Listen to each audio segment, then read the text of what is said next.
The flute plays the highest notes in the woodwind family and can play up to 3 octaves above middle C. The sound is made by blowing across an opening like this.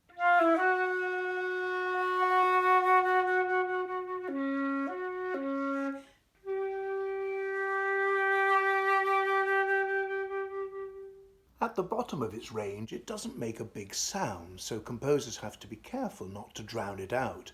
Dvorak successfully accommodates a low flute melody in his New World Symphony.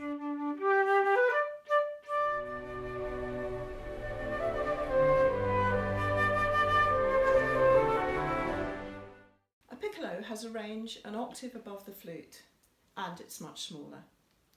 You can always hear it in the orchestra because it rings out above the rest of the orchestra.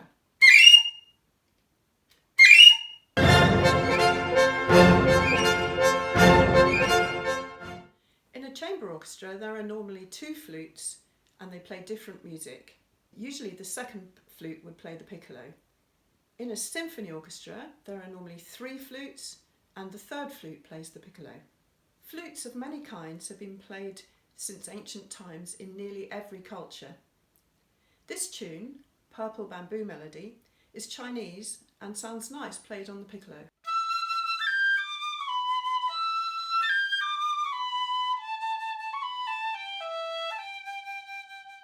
The flutes sit with the other woodwind instruments like this. They're often used by composers to play the same melody lines as the first violins, but they're also given prominent melodies of their own, or are involved with the wind group playing the top part. In the flute family, there's also an alto flute, and you may notice that this flute is much bigger and it also has a curve on its head joint here.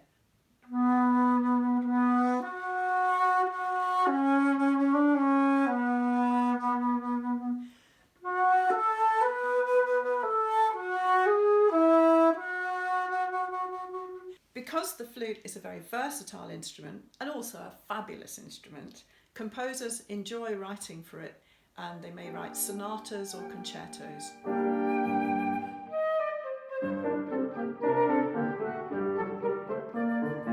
I play a silver flute, and here is a concerto for 2 flutes played on wooden flutes.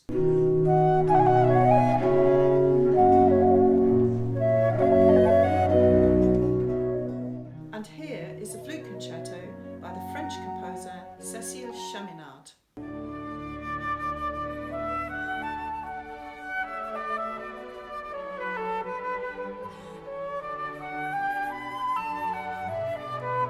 The flute plays the top line in a typical wind quintet, which consists of flute, oboe, clarinet, bassoon and horn, and takes its place in popular music.